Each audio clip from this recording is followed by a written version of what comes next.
It is, in fact, time for Danny Bonaduce, life coach, with a special appearance by Rick Jones of Goldberg Jones. Call up 1-800-252-1025. Also, happily taking your emails at lifecoach@KZOK.com. Life Coach brought to you by Goldberg Jones. Divorce for men, call 1-800-DIVORCE. Let's talk to John in Seattle. Good morning, John. How the hell are you?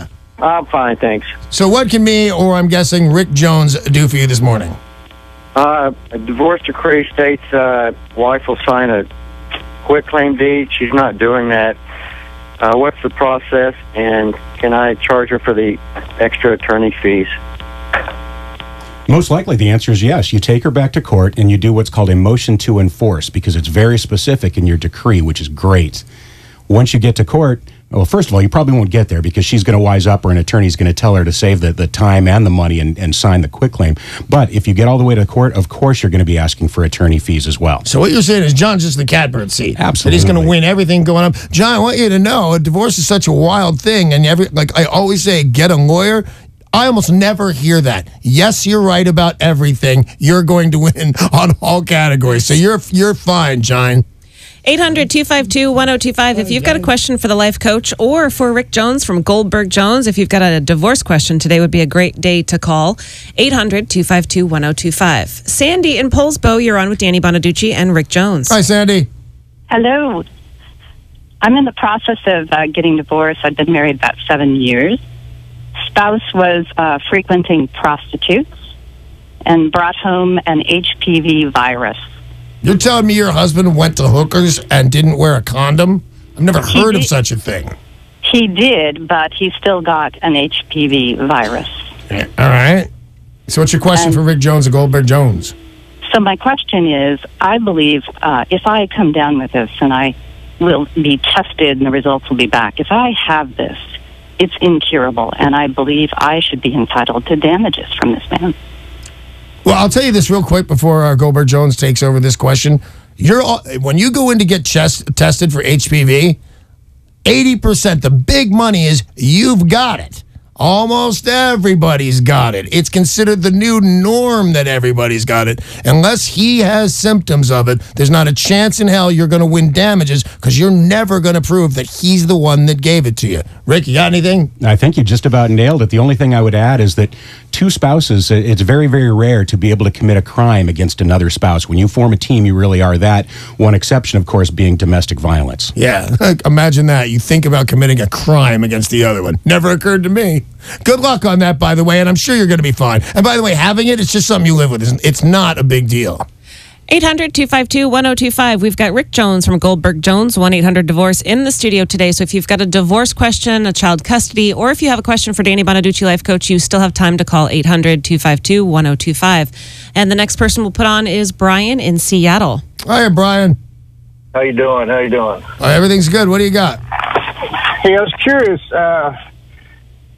So I went to the state, obviously, like everybody did. We got a license to get married from the state. So then DSHS took the kids, and so now she's threatening to file a divorce. So my question is actually twofold. One, should I, because the state has the kids, should I force her, demand that her include the state as a party to the action with respect to the kids? And secondly, with respect to that, a friend of mine was divorced, and the state actually filed a petition to upgrade the support for his kids. So if the state can come back a number of years later and file a petition to upgrade the child support, doesn't that automatically make the state a part of the action? And or what standing does the state have to I bet if that? they come back a couple of years later, you're still going to be talking. I'm lost. I hope Rick Jones knows I think what all happened. we can get possibly is the first part, because after that, it just went crazy. Do you have any of that? Yeah, I think I can make some sense of Wow, this. look at him go. Nice. That's why he's the boss. Well, there's two issues. One is regarding custody, and the big issue or big word we're talking about is jurisdiction. Who has the right to speak regarding the children? And of course, mom does and dad does. In the situation you've got, about where CPS has already taken over. First of all, I'd be surprised if there's not already a pending action. But even if there's not, yes, the state now has to be invited in as a party to the case because they're already an interested party. So that's the custody issue. What he's talking about when it comes to the child support issue is the state does have jurisdiction, especially if they are providing any sort of financial services to the person receiving support. So let's say you get divorced now. 5 years from now, your ex-wife goes on public assistance. Well, now the money that would be coming in for child support is trying to be recouped by the state because they're fronting that money. So they have every right, as carved out by our state and sure 49 others, to be able to come in and increase support if it's justified. Wow. So I hope you have a good lawyer. It sounds like you have a lawyer on that one, but that's one of the ones. Well, as you know what I always say, do not try and navigate any of these waters by yourself. You need to call. And if it's not Goldberg Jones, it's not always not going to be close, whatever it is, but you need a lawyer. Those are the facts. As your life coach, you need a lawyer. All right, we've got another caller here, which is Angela in Olympia. Angela, you are on with Rick Jones from Goldberg Jones and Danny Bonaduce. Okay, so I am relocating this summer, and my ex-husband knows, but I know that I'm supposed to fill out the parenting plan paperwork for the relocation, and I just want to make sure I put on the right thing. We're basically moving to help take care of elderly parents and stuff, and I just want to make sure that he can't fight me on that moving. Sure. Well, the key on this, Angela, is to make sure and just cross every T and dot every I, which is why you're calling me this morning anyways, which is there's a very specifically outlined procedure when you're intending to relocate. It sounds like you've looked at this, but it requires particular notice, timely notice, and providing him a proposed parenting plan. In other words, what should this look like in a long-distance circumstance? At that point, you've accomplished your duty. The duty is now upon him to try and object to the court if he wants to fight that. Fighting a relocation is always an uphill battle, so you are in the driver's seat so long as you have a facially valid reason. And that standard, frankly, is not very high. So everything sounds good as long as you do things right. All right. Hey, good luck to you on that. By the way, if you call up the life coach right now at 1-800-252-1025, you're talking to me and Rick Jones of Goldberg Jones Divorce for Men. Call 1-800-DIVORCE. Listen to the man. He knows what he's talking about. Absolutely. Jeff in Shoreline, you're the next caller. Hey, Jeff. Hey guys, how you doing? We're well. What can we do for you? Hey Danny, I'm the one-legged guy that got in the bike accident I talked a little while ago. I remember you, man. Did you know we're the #1 show with one-legged dudes? Yeah, absolutely. All right, what's up, buddy?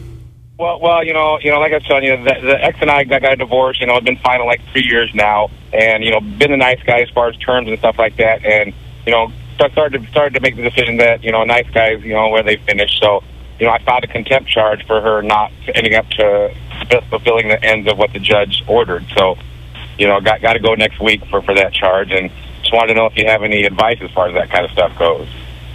What is it that you're alleging her contempt behavior was? Her contempt behavior was, number one, she didn't fulfill any of the financial obligations that were ordered by the judge. You know, she owed me like $10,000, and as far as any of the visitation, I don't get any of the visitation that was ordered by the. I mean, I see my son on his terms and my condition as long as I'm driving or something like that, but. Sure. None of the holidays or birthdays or any of that stuff that was ordered on the parenting plan. All right, well, I'm going to split the issues. When it comes to the custody and the parenting plan, then contempt certainly is the correct remedy. The key that you're wanting to do is you're going to want to make sure you speak it almost like a mathematical equation. Say A, B, C equals D, meaning contemptuous behavior. So you really want to lay it out for the court and leave them no other decision than to say, yeah, she violated the parenting plan, and I'm going to make good to him. That's on the custody issues. On the money issues, you're probably not in the right place for money issues. Contempt is usually not something that's the remedy for debt obligations, especially in a divorce setting. You know, probably the best way to do that is to seek either a motion to enforce, or the other possibility, depending on how it's written up in your decree, is to just seek a collection action like anybody else would in a circumstance where they're owed money. You know, I've noticed when you're here, there's, you know, you seem to know almost everything about this particular, but motion to enforce comes up a lot. Is that like the top thing you got to be ready to do is file a motion to enforce? You know, surprisingly, no, but I completely agree that I hear that all the time. On your show. So, who knows? So be ready to file a motion to enforce. Let's see if that's the same thing for Jeff in Seattle.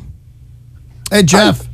Hey, Rick, Danny and Sarah, I love your show. I got a question about child support enforcement. In 2004, I moved from the state of Arizona to Tennessee with three children, and with my three boys. And at that time, I was being garnished for child support and paying it to my my ex-girlfriend who lived in the state of Arizona.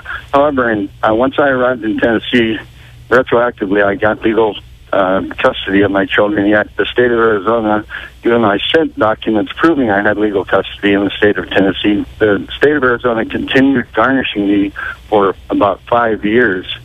Even though, and I sent them triplicate forms. I mean, just piles and piles of documentation showing that that I had custody, and my ex is unable to pay anything, and I don't get child support for her. And they stopped garnishing me finally in about 2008.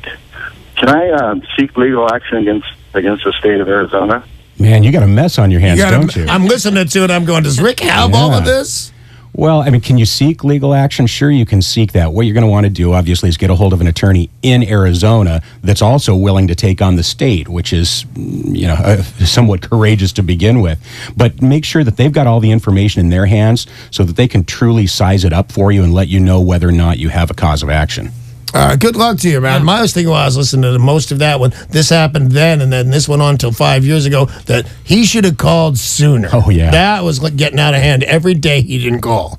800-252-1025 is the number to talk with Danny Bonaduce, life coach. We've got Rick Jones from Goldberg Jones, 1-800-DIVORCE in studio, talking about anything you've got problems with today, but specifically divorce and custody types of issues. Noel in Belfair, you are up next. Hello, Danny and Sarah and Rick. Good morning. So I'm going to try to word this simply. Thank you. Directed at Rick. Have you ever successfully heard of an automatic, like the military, when you get divorced? And I want you to know I believe in women being rewarded if they've made sacrifices for a military career. But in the case where you have a potentially long-term marriage and you choose to end the marriage, is the military retirement, can it ever be argued? For the military, it's automatic. If you've been married for 20 years, you're taking half of my retirement. But what happens if you never made any sacrifices for the marriage? You've had a successful career. You have your own retirement. All right, I'm pretty sure that we got it. Noel, what do you got? Yeah, unfortunately, there's really no avenue for that, at least in the state of Washington, because Washington, and I know your listeners have heard this before from me, is what's called a no-fault state. No-fault state. So when it comes to dollars and cents, the issue of contribution, the issues of moralities, none of that comes into play. By the way, I don't personally love the no-fault state thing, because when I think, and my ex-wife did nothing wrong. I'm just going to say what you think in your head growing up. Your wife cheats on you with your best friend while taking your money and hiding your kids. She couldn't be a worse human being. I want stuff to be her fault, and they don't. They say, no, man, it's not her fault. We don't care. Split up the assets. I just thought that's a personal thing. I thought I'd throw that out there on your time. Sorry, Noel. I don't think that was the answer he wanted. But a lot of people getting the answer they wanted, which was a surprise to me. Yep. We've got time for one more caller. It's Danny Bonaduce, life coach, with Rick Jones from 1-800-DIVORCE, Goldberg Jones. This is now Julie in Olympia. Hey, Julie. Hi. Hi. I just have a question. I've been divorced for about 9 years. I was married for 28. I've been paying all our debt of just about $12,000 in the last 9 years. Do I have any recourse? He hasn't. All of this debt that I'm paying now was on his portion of what he owes on our divorce papers. I just am wondering if there's anything I can do to get him to pay or to help. So you paid what he was ordered to pay in the divorce, correct? Yes, okay. Yes. And I assume the reason why you paid it was just to preserve your credit worthiness? Yeah, because they were, going to pursue me through, No, you did the right thing, I think. Take a look at your decree and look for a paragraph called the hold harmless section. And basically that says if you end up having to pay something he was ordered to pay, then you do have a cause of action against him. In other words, you can sue him based on your decree. Now, the problem is, if you've got somebody that wasn't willing to pay his debt to begin with and wasn't worried about his credit worthiness, you may not be able to squeeze any blood out of that turnip. But you can't testify to this guy's character. What you can testify is to that legally she's got a possibility she can get some dough. Absolutely. Morally, you're not going to get it. This guy's a stiff and we hate him. Exactly. Back But to the no-fault stuff. you got a case. All right, that is all the time that we have for Danny Bonaduce, Life Coach, starring Rick Jones from Goldberg Jones Divorce Men. Always a pleasure when Rick Jones comes in. Rick Jones brought to you by Goldberg Jones Divorce Men. Call 1-800-DIVORCE.